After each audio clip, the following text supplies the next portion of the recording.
Hello, friends, and welcome to the Exams Made Simple. And we are back again with the Hindu Complete Newspaper Analysis for 28th of December 2021. तो 28 दिसंबर 2021 का the Hindu newspaper analysis देखेंगे. शुरू करने से पहले those who want to join our current affairs programme for 2022 वो join कर सकते हैं. नीचे डिस्क्रिप्शन कमेंट में लिंक है, आप वहां से ज्वाइन कर सकते हैं. जिनको भी लगता है कि उनका करंट अफेयर्स वीक है या वो और ज़्यादा डीपली प्रिपेयर करना चाहते हैं. तो दूसरी चीज़ कि please do like the video. अगर आपको कंटेंट पसंद आता है तो उसको लाइक और शेयर ज़रूर करा कीजिए. That is what I can expect from your side. Start करते हैं सबसे पहले आज के सवालों के साथ जिनके जवाब आपको देने हैं. पहला सवाल है with reference to national dope testing laboratory. National dope testing laboratory के रिगार्डिंग कुछ स्टेटमेंट्स दिए हैं. पहला स्टेटमेंट है it is a statutory body under the ministry of youth affairs and sports. Okay, so this is statement number 1. दूसरा statement है it is the only laboratory in the country responsible for human sport dope testing. ठीक है ना. तो पहला statement क्या था, it's a statutory body under the ministry of youth affairs and sports. दूसरे कह रहा है it is the only laboratory in the country responsible for human sport dope testing. National dope testing laboratory के बारे में हम बात कर रहे हैं. आपको बताना कौन सा स्टेटमेंट सही है, 1 ओनली, 2 ओनली, बोथ या नन. क्वेश्चन नंबर 2 है Devi river. Devi river is a tributary of which of the following rivers. इनमें से किस रिवर की ट्रिब्यूटरी है Devi river. Options are A Mahanadi, B Godavari, C Krishna या D Narmada. These are the 4 options for you today. Please do try to answer this question. Question number 3 है good governance index was prepared by which of the following. इनमें से किसने prepare किया था good governance index. अगर आपने 24 से 27 वाला मेरा न्यूज़पेपर एनालिसिस देखा जो कि मैंने डाल दिया है, सुबह ही डाल दिया है, पिछले 2-3 दिनों का हमने चूंकि मिस किया था तो मैंने वो तीनों दिन एक साथ वीडियो बना करके डाला, तो उसमें सारी चीजें डिस्कस की हैं ना. तो इसका आपको ऑप्शन दिया है A Niti Aayog, B department of personnel and training, तीसरा है department of administrative reform and public grievances, and चौथा है ministry of home affairs.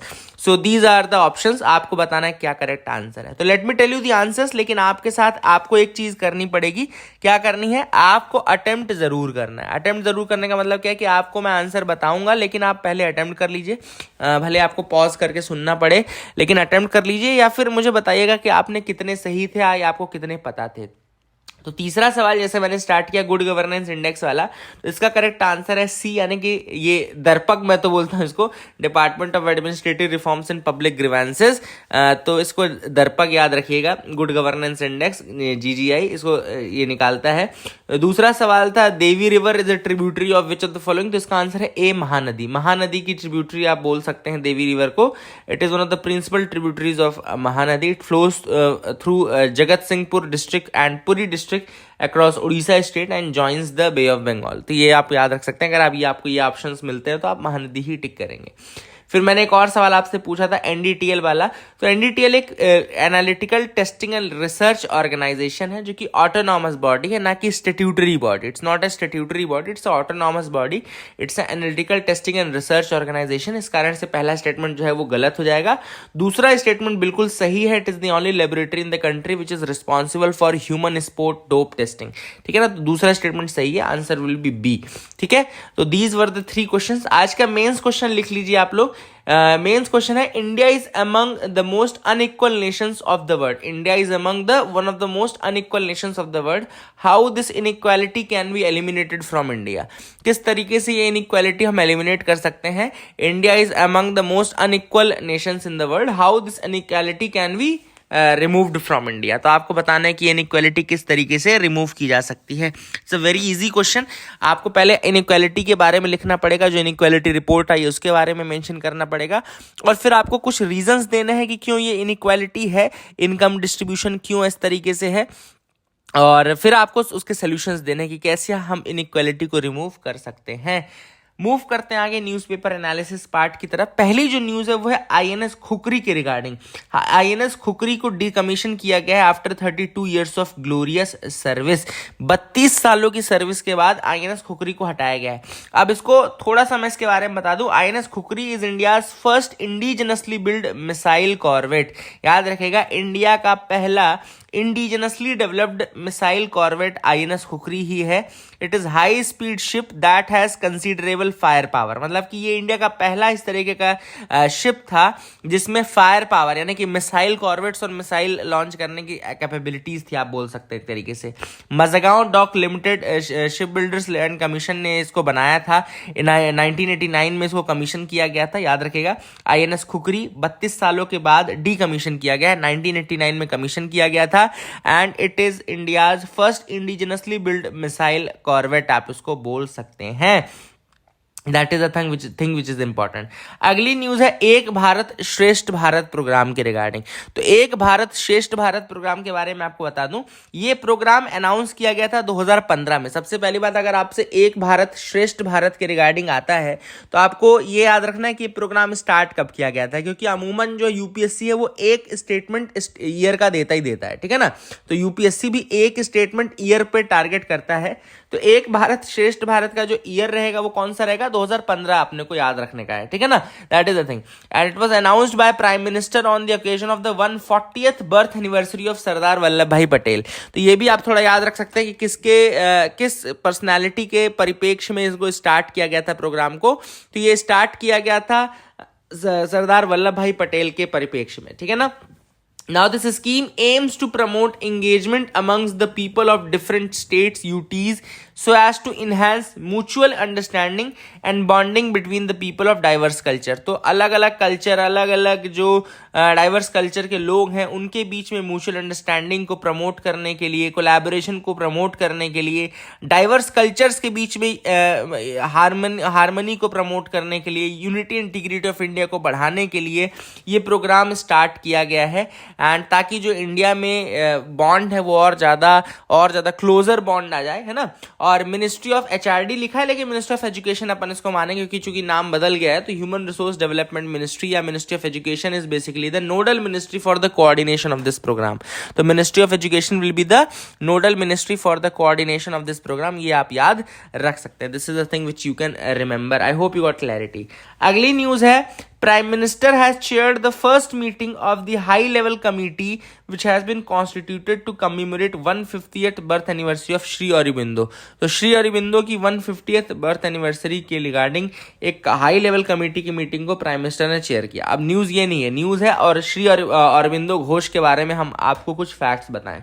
Aurobindo Ghosh basically India में फिलोसोफर, योगा गुरु, पोएट, इंडियन नेशनलिस्ट ये सब माने जाते हैं, है ना। इनका जन्म हुआ था 15 अगस्त 1872, 15 अगस्त 1872 को एट कैलकाटा।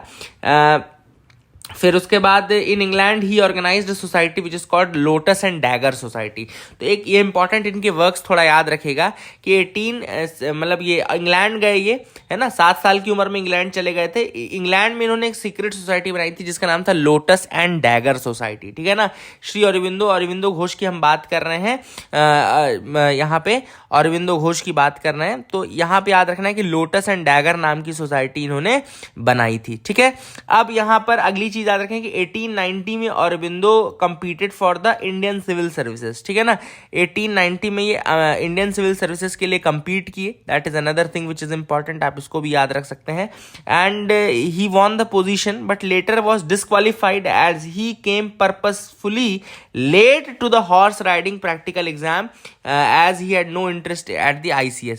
तो पर्पसफुली ये लेट गए थे, जो हॉर्स राइडिंग का एग्जाम होता है उसमें ये लेट चले गए थे and that is the reason why he was disqualified from the same, ठीक है ना। तो ये आप याद रख सकते हैं। इसके अलावा 1893 में he came back to India and joined the Baroda state service as a professor of English at Baroda college.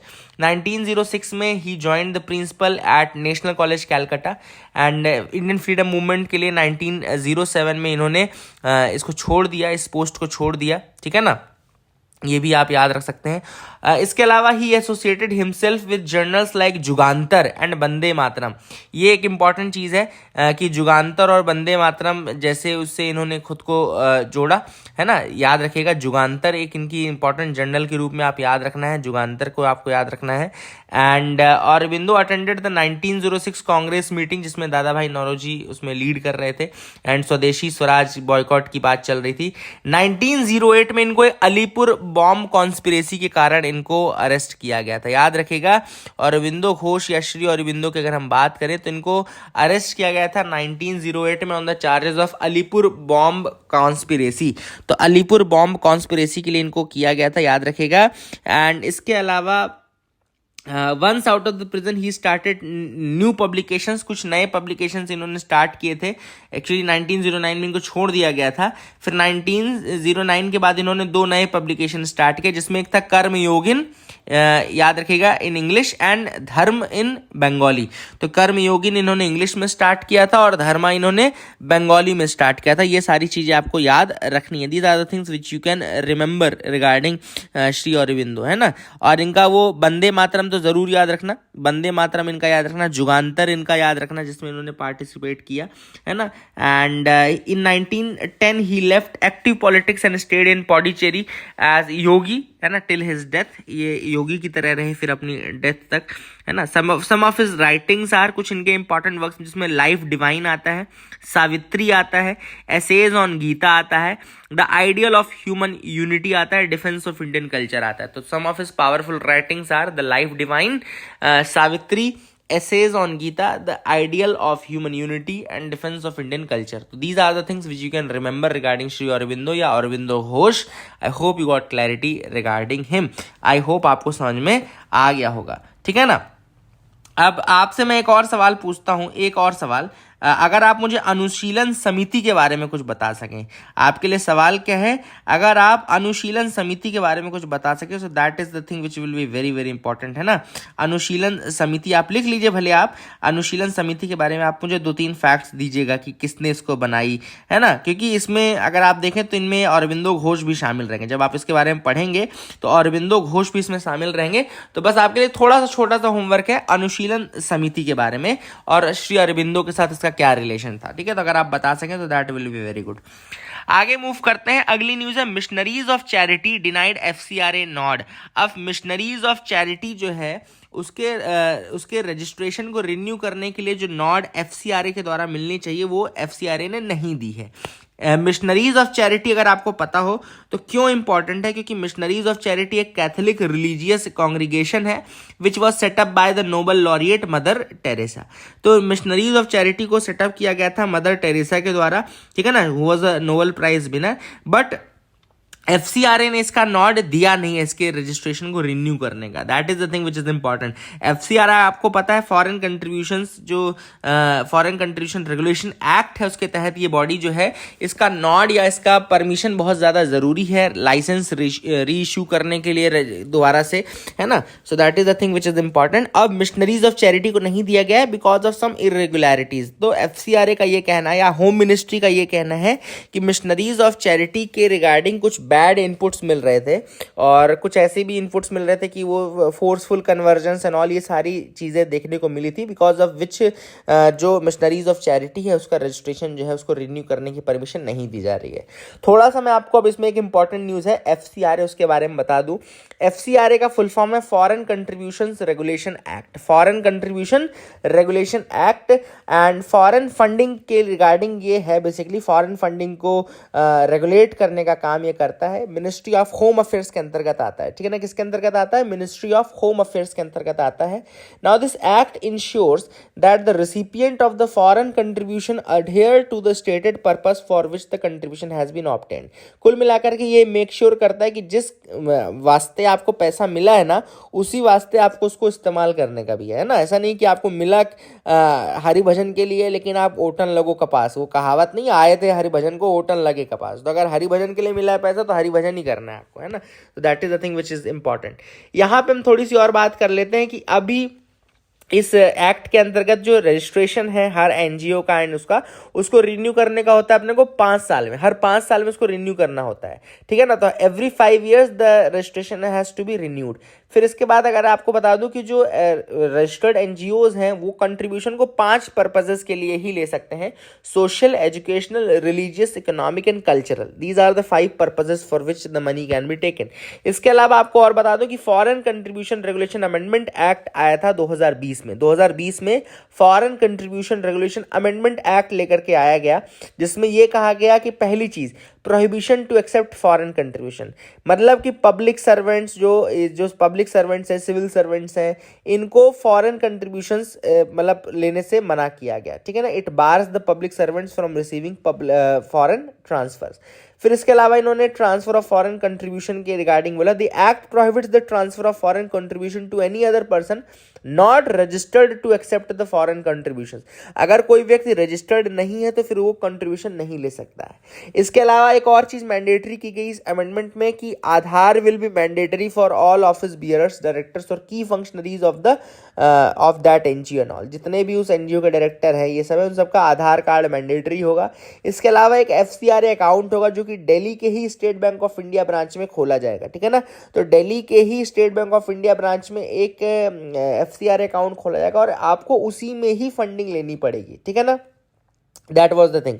And इसके अलावा not more than 20% of the total foreign funds received could be deferred for administrative expenses. Administrative expenses में आप केवल 20% of the foreign fund received ही use कर सकते हो। क्या होता था, कई बार के एनजीओस क्या करते थे कि 70-80% तो अपने ऑफिस एक्सपेंसेस दिखा करके यूज कर लेते थे और बचा फिर 5-10% का काम करते थे। तो एफसीआरए ने बोला कि नहीं भैया, पहले ये लिमिट 50% थी, आप इस लिमिट को घटा करके उन्होंने कहा केवल 20% ही आप एडमिनिस्ट्रेटिव एक्सपेंसेस के रूप में खर्च कर सकते हो, बाकी आपको पर्पस के लिए ही यूज करना पड़ेगा। तो this is all about FCRA and all this things. I hope you got clarity regarding that, आपको समझ में आ गया होगा। आगे मूव करते हैं एडिटोरियल पार्ट में। आज जो मुझे एडिटोरियल डिस्कस करने लायक लगा, देखो डिस्कस करने लायक तो मुझसे सही से पूछोगे तो मैं कोई भी नहीं बताऊंगा, आपका टाइम वेस्ट नहीं करूंगा। That's a very crucial time, क्योंकि आप कोई भी एडिटोरियल उठाएंगे उसमें आपको कंटेंट बहुत कम मिलेगा। जैसे इसमें है आधार और वोटर आईडी का बोल रहे हैं कि भैया लिंकेज नहीं करने का है ना। This is what has been said. तो ये अपन ने पहले डिस्कस किया है। 2 रीजंस मेनली इसके रहते हैं। देखो पहला रीजन ये है कि आधार को अगर आप वोटर आईडी से लिंक कर दोगे तो गवर्नमेंट को ये पता चल जाएगा कि कौन कौन से आधार के बेनिफिशियरीज हैं, मतलब कौन कौन से लोग हैं जो बेनिफिशियरीज हैं। अब बेनिफिशियरीज के बारे में अगर आपको पता चल गया और आपको उनका वोटर आईडी पता चल गया तो आप ऑब्वियस सी बात है उनको मैनिपुलेट कर सकते हो स्कीम के रिगार्डिंग एंड ऑल। इन सब का हवाला देकर के आप मैनिपुलेट कर सकते हो। दूसरा जो रीजन है कि आधार का लिंकेज क्यों इंपॉर्टेंट नहीं है या नहीं होना चाहिए, ये है कि आपको क्या होता है कि वोटर आईडी के साथ जब आधार का लिंकेज हो जाएगा तो आपका फोन नंबर एंड ऑल ये सब ओपन उसमें चला जाता है। ऑब्वियस सी बात है कि डेटा शेयर हो ही रहा है, डेटा कहीं ना कहीं से कोई ना कोई लीक हो जाता है। और ऐसे में जो फोन नंबर एंड ऑल ये सब है तो फोन में प्रमोशन होने लगता है पार्टीज का। फोन के थ्रू आजकल आपने देखा होगा कि आपको फोन भी आता होगा कि इसको वोट करिए, है ना। तो आपका जो वोटिंग पैटर्न है उसको मतलब उसको इन्फ्लुएंस करने के लिए फोन वोटिंग एंड ऑल ये सब चीज़ें आपको समझाया जाता है। फोन कैंपेनियरिंग भी की जाती है, कैंपेनिंग होती है पूरी, है ना। तो ये कुछ चीज़ें हैं जिनके लिए मना किया जा रहा है। This is the reason, these are the reasons why this Aadhaar and voter ID linkage is being stopped. इसको मना किया जा रहा है, ठीक है ना। And this is what has been there. इसके अलावा पहला जो आर्टिकल था वो मैं आपको बता दूं, इसमें इंडिया की इनकम इनइक्वालिटी के बारे में मेंशन है। This is the article. अब जैसे इस आर्टिकल में अगर आप देखोगे तो वो एक्चुअली में एंटी गवर्नमेंट आर्टिकल है ज़्यादातर, मतलब कि इसमें गवर्नमेंट की ही बुराई की जाएगी कि 2014 के बाद से ही सब कुछ खराब हो गया। This is what has been mention particularly, but अपन इस पे ध्यान नहीं देंगे, है ना। हम किस पे ध्यान देंगे, हम देंगे क्योंकि हम एक अच्छे एस्पिरेंट हैं, हम एक न्यूट्रल एस्पिरेंट हैं, हम ध्यान देंगे कि कौन सी चीज़ें निकाली जा सकती हैं। सबसे पहली चीज़ अपन निकाली जा सकती है एग्जाम के लिए, वो है world inequality report 2022, world inequality report 2022, जिसके अंतर्गत, जिसके according India is among the most unequal countries in the world. याद रखिएगा वर्ल्ड इनइक्वालिटी रिपोर्ट जो है वो वर्ल्ड इनइक्वालिटी लैब निकालती है। This is another thing which is important कि वर्ल्ड इनइक्वालिटी रिपोर्ट कौन निकालता है, वर्ल्ड इनइक्वालिटी लैब निकालती है। और इस रिपोर्ट के अगर हम देखें, इस रिपोर्ट के मुताबिक अगर हम देखें तो India is now among the most unequal countries in the world, ठीक है ना। वर्ल्ड इनइक्वालिटी लैब इसको निकालता है। और वर्ल्ड इनइक्वालिटी लैब के बारे में अगर आपको बताऊं तो it's a research laboratory which focuses on study of inequality worldwide. It studies the inequality worldwide and it hosts the world inequality database as well. तो उसके अंतर्गत ये रिपोर्ट ये बनाते हैं, ठीक है ना। अब अगर हम इनइक्वालिटी का आलम देखें तो कुछ इस तरीके का है कि अगर 2019 के बाद से इनकम ग्रोथ देखी जाए तो उस इनकम जितनी भी गेन की गई है उसमें 38 से मतलब कि टॉप 1% ने लगभग 38% एडिशनल वेल्थ जो है 1990s से जो एडिशनल वेल्थ एक्यूमुलेट की गई है उसमें टॉप 1% ने 38% जो एडिशनल वेल्थ है वो पूरी कैप्चर किया, मतलब 1% लोगों ने 38% गेन जो है वेल्थ का वो किया है, ठीक है ना। वहीं इंडिया की बात करें तो इंडिया में तो और बुरा ही आलम है और बुरी स्थिति है। अगर Abhijit Banerjee and Esther Duflo का बोले माने तो इनका नाम याद होगा ना, कि ये जिनको नोबेल प्राइज मिला था इकोनॉमिक्स का, Abhijit Banerjee and Esther Duflo, इनको नोबेल प्राइज मिला था इकोनॉमिक्स का। इनका कहना है कि India is now among the most unequal countries of the world, मतलब कि गैप इतना ज्यादा है between the top 1% and the bottom 50%। It is wildest, मतलब बहुत ज्यादा वाइल्ड गैप है between the top 1% and the bottom 50%। अगर हम टॉप 1% और बॉटम 50% की बात करें तो बहुत बड़ा एक गैप आ जाता है, ठीक है ना। The gap is wider in India than United States, United Kingdom, China, Russia, France।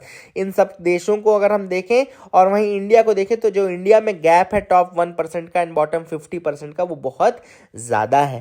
तो यहाँ पे मैं आपको थोड़ा सा 2-3 चीज़ें और बताऊंगा जो इंपॉर्टेंट प्रीलिम्स के पॉइंट ऑफ व्यू से मुझे लगती है। एक इंपॉर्टेंट चीज़ है आपको जाननी, एक है जिनी कोफिशिएंट और दूसरा है लॉरेंस कर्व। तो जिनी कोफिशिएंट क्या होता है? जिनी कोफिशिएंट कोराडो जिनी नाम के एक व्यक्ति ने बनाया था, है ना। He died in Rome in 1965, but इसके पहले उन्होंने जिनी कोफिशिएंट बना दिया था। जिनी कोफिशिएंट बेसिकली मेजर करता है इनइक्वालिटी को ही, याद रखिएगा, जिनी कोफिशिएंट इनइक्वालिटी को ही मेजर करने का काम करता है।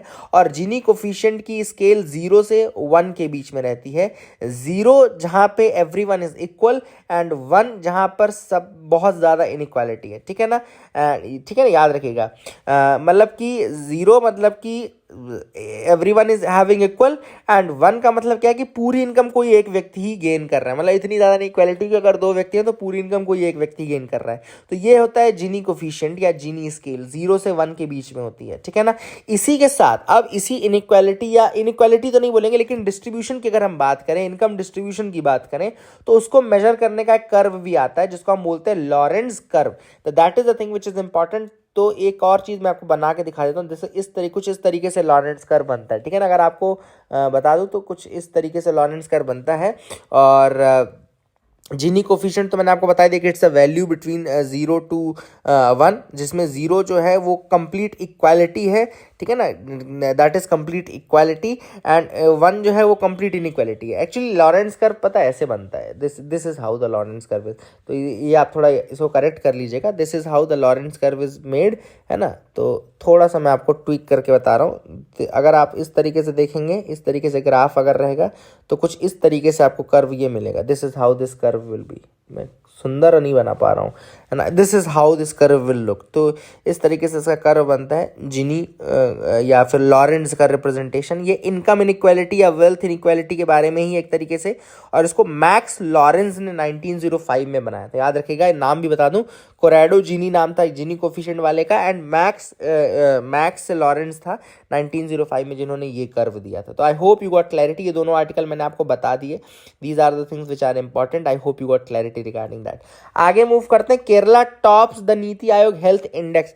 अब याद रखिएगा, पहली चीज तो इंडिया का जो हेल्थ इंडेक्स है वो कौन निकालता है? वो निकालता है नीति आयोग। तो इंडिया का जो हेल्थ इंडेक्स है कौन निकालता है? नीति आयोग निकालता है। और 100 का स्कोर जो रहता है वो टॉप स्कोर रहता है। और यहाँ पे जो टॉप परफॉर्मिंग स्टेट है इस बार के हेल्थ इंडेक्स में नीति आयोग के, वो है केरला, फिर आता है तमिलनाडु एंड तीसरे नंबर पे तेलंगाना। तो साउथ इंडियन स्टेट्स अगर हम बोलें तो they were at the top. Kerala was number 1, Tamil Nadu was number 2 and Telangana was number 3। आगे मूव करते हैं, देखते हैं और क्या इंपॉर्टेंट न्यूज आइटम्स है जिनके बारे में हमको डिस्कस करना है। तो can move ahead with me as well, आप मेरे साथ आगे बढ़ सकते हैं। यहाँ पे अगर हम देखें, ओमिक्रॉन के भी कुछ केसेस अब देखो बढ़ते जा रहे हैं, लेकिन अभी घबराने की जरूरत नहीं है। डोंट पैनिक एंड डोंट है वैसे तरह रश मत करना किसी चीज़ के लिए, ठीक है। एंड बस कीप योर प्रोटेक्शंस ऑन, है ना। मास्क लगा के रखो, सैनिटाइज करते रहो, ये सारी चीज़ें आप जरूर करते रहिएगा। आगे देखिए, Turkey urges Russia to drop one sided NATO demand. अब देखो टर्की का मैं एक तो आपको डबल स्टैंडर्ड बता दूं, टर्की किसी का सगा नहीं लग रहा। ना वो नेटो का सगा है ना वो रशिया का सगा है। नेटो का सगा क्यों नहीं है? नेटो का सगा ये इसलिए नहीं है क्योंकि ये ऑलरेडी रशिया के साथ डील कर रहा है ना, रशिया के साथ अलग अलग डील कर रहा है। मन चाहिए देखो लिखा भी हुआ है, Turkey is having deal with Russia, जिसमें वो डिफेंस सिस्टम रशिया से ले रहा है, एडवांस डिफेंस सिस्टम। अब अगर अब मेंबर टर्की नेटो का है तो रशिया के साथ भी सगा नहीं है, क्योंकि उधर से यूक्रेन को भी सप्लाई कर रहा है। तो बहुत ज़्यादा डबल स्टैंडर्ड्स टर्की ने दिखाया। मैं आपको इसलिए बता रहा हूँ ताकि आपको इंटरनेशनल लेवल पे पता रहे कि क्या चीज़ चल रही है, ठीक है ना। अब नेटो का चूंकि नाम आया है तो नेटो के बारे में बिना बताए तो अपन छोड़ेंगे नहीं आपको। तो नेटो के बारे में याद रखना, government inter governmental military alliance है। नेटो एक इंटर गवर्नमेंटल मिलिट्री अलायंस है जो कि वॉशिंगटन ट्रीटी के थ्रू बना था, जिसको हम वॉशिंगटन कंसेंसस भी कहते हैं। वॉशिंगटन ट्रीटी के थ्रू बना था और 1949 में ये ट्रीटी साइन की गई थी। 4 अप्रैल 1949, 4 अप्रैल 1949 को ये साइन की गई थी। और नेटो का हेडक्वार्टर जो है ब्रुसेल्स बेल्जियम में है, इसका हेडक्वार्टर, याद रखेगा।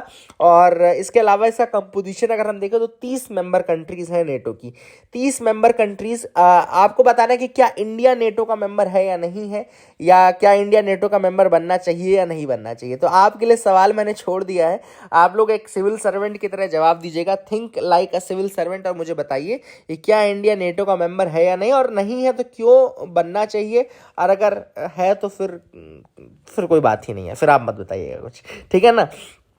30 मेंबर्स हैं। और अगर लेटेस्ट मेंबर की अगर हम बात करें तो नॉर्थ मैसेडोनिया 2020 में मेंबर बना था, लेटेस्ट 30वां मेंबर था। 29वां मेंबर मैं आपको बता दूं मॉन्टीनीग्रो 29th मेंबर था, नॉर्थ मैसेडोनिया 30th मेंबर था, 30वां मेंबर था, ठीक है ना। तो ये आप चीज़ें याद रख सकते हैं। अभी बोस्निया हर्जेगोविना इन सब की बात जरूर चल रही है, लेट्स सी कि जब जैसे उनको मिलेगा तो हम आपको ऑलरेडी न्यूज़ में बताएंगे ही। आगे मूव करते हैं, देखते हैं और क्या इंपॉर्टेंट है। आपने ये मूवी देखी कि नहीं देखी, डैलस बायर्स क्लब, है ना। तो ये मूवी अगर आपने नहीं देखी है तो जरूर देखना। It's was one of the best movies which I have watched, Dallas buyers club. And बहुत ही अच्छी, मतलब मैथ्यू मैककॉनॉही की मूवी है। इट्स अमेजिंग मूवी है ना, जरूर देखिए अगर आपने नहीं देखी है तो। And yesterday also I was watching a movie, मैं आपको बता देता हूँ, I was watching a movie what's eating Gilbert Grape, what's eating Gilbert Grape, that is again amazing movie. तो ये भी अगर आप देखना चाहें तो आप देख सकते हैं, जब भी आपको टाइम लगे पास करने के लिए। मैं आपको बता रहा हूँ what's eating Gilbert Grape, YouTube पे अवेलेबल है, आप देख सकते हैं। आगे देखें, scientist E O Wilson who is dubbed as modern day Darwin is dead now, है ना। तो ईओ विल्सन, आपको मैं ये न्यूज़ तो सिर्फ और सिर्फ नाम, पर्सनैलिटी बेस्ड क्वेश्चंस के लिए प्रिपेयर करने के लिए बता रहा हूँ। एडवर्ड ओ विल्सन, जिनको हम ईओ विल्सन के नाम से जानते हैं, तो आपको इनका नाम याद रखना है ना, Edward O Wilson. And he was US scientist, professor and author whose study of insects and clarion call to protect earth earned him the nickname Darwin's natural air, ठीक है ना। तो डार्विन्स नेचुरल एयर के रूप में इनको जाना जाता है, he is known as Darwin's natural heir. And he is an entomologist हैं बेसिकली, ये जो इंसेक्ट्स को स्टडी करते हैं एंटोमोलॉजिस्ट हैं, Edward O Wilson. And he got the name Darwin's natural heir, that is again a important thing.